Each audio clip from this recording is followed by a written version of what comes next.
अस्सलाम वालेकुम काश्तकार भराओ। ਅੱਜ ਦਾ ਜਿਹੜਾ ਅਸੀਂ ਵਲੌਗ ਸ਼ੁਰੂ ਕਰਨੇ ਆ, ਇਸ ਵਲੌਗ ਦੇ ਵਿੱਚ ਤੁਹਾਨੂੰ ਦਿਖਾਵਾਂਗੇ ਖਰਬੂਜ਼ੇ ਦੀ ਕਾਸ਼ਤ। ਖਰਬੂਜ਼ਾ ਸਾਡਾ ਕਿਹੜੀ ਸਟੇਜ ਤੇ ਆ, ਹੁਣ ਅਸੀਂ ਇਹਦਾ ਅਗਲਾ ਕੰਮ ਕੀ ਕਰਨਾ ਹੈ। ਇਹ ਤੁਸੀਂ ਦੇਖੋ ਆ ਛਾਪਰ ਲੱਗਾ ਹੋਇਆ, ਇਹ ਸਾਡਾ 4 ਏਕੜ ਦਾ ਖਰਬੂਜ਼ਾ ਜਿਹੜਾ ਨਾ ਛਾਪਰ ਲੱਗਾ ਆ। ਅੱਜ ਜਿਹੜਾ ਕਿਉਂਕਿ ਗਰਮੀ ਬਹੁਤ ਜ਼ਿਆਦਾ ਹੋ ਗਈ ਹੈ, ਛਾਪਰ ਥੱਲੇ ਹੀਟ ਬਹੁਤ ਜ਼ਿਆਦਾ ਹੋ ਗਈ ਹੈ। ਹੀਟ ਜ਼ਿਆਦਾ ਹੋਣ ਦੀ ਵਜ੍ਹਾ ਤੋਂ ਜਿਹੜਾ ਪੌਦਾ ਪੀਲਾ ਮਹਿਸੂਸ ਹੋਣ ਲੱਗ ਪਿਆ। ਤੇ ਅੱਜ ਅਸੀਂ ਇਨਸ਼ਾਅੱਲਾ ਇਸੇ ਵੀਡੀਓ 'ਚ ਗੱਲ ਕਰਾਂਗੇ ਹੁਣ ਅਸੀਂ ਅਗਲਾ ਕੀ ਕੰਮ ਕਰਨਾ ਹੈ। ਜਿਹੜੇ ਵੀ ਸਾਡੇ ਭਰਾ ਸਾਡੇ ਚੈਨਲ ਤੇ ਨਵੇਂ ਨੇ ਉਹ ਜਲਦੀ ਨਾਲ ਸਾਡੇ ਚੈਨਲ ਨੂੰ ਸਬਸਕ੍ਰਾਈਬ ਕਰ ਲੈਣ, ਬੈਲ ਦੇ ਬਟਨ ਨੂੰ ਦਬਾ ਲੈਣ, ਜਿੰਨੀਆਂ ਵੀ ਸਾਡੀਆਂ ਜ਼ਰਾਅਤ ਦੇ ਮੁਤਲਕ ਵੀਡੀਓ ਹੁੰਦੀਆਂ ਨੇ ਉਹ ਤੁਹਾਨੂੰ ਪਿਆਰ ਨਾਲ ਮਿਲ ਸਕਣ।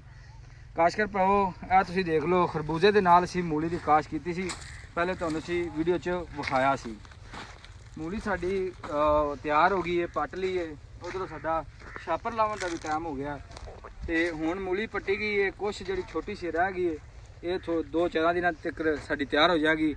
ਉਸ ਤੋਂ ਬਾਅਦ ਅਸੀਂ ਇਹਨੂੰ ਪੱਟ ਲਾਂਗੇ ਤੇ ਖੇਲ ਨੂੰ ਪੱਧਰ ਕਰ ਦਿਆਂਗੇ। ਅੱਜ ਅਸੀਂ ਇਸ ਵੀਡੀਓ 'ਚ ਛਾਪਰ ਪਾੜਨਾ ਹੈ।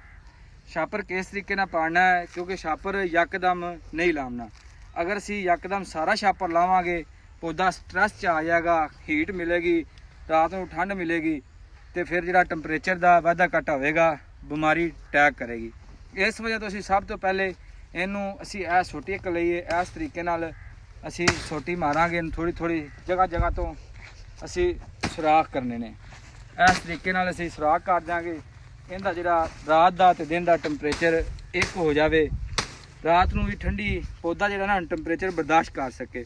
ਕਿਉਂਕਿ ਯਕਦਮ ਜਿਹੜਾ ਅਸੀਂ ਇਹਨੂੰ ਨਹੀਂ ਲਾਉਣਾ, ਯਕਦਮ ਲਾਵਾਂਗੇ ਤੇ ਫਿਰ ਜਿਹੜਾ ਰਾਤ ਨੂੰ ਜ਼ਿਆਦਾ ਠੰਡ ਹੁੰਦੀ ਹੈ। ਹਰ ਖੇਲ ਦਾ ਅਸੀਂ ਜਗ੍ਹਾ ਤੋਂ ਇਸ ਤਰੀਕੇ ਨਾਲ ਅਸੀਂ ਪਾੜਾਂਗੇ ਛਾਪਰ ਨੂੰ। ਇਸ ਤਰੀਕੇ ਨਾਲ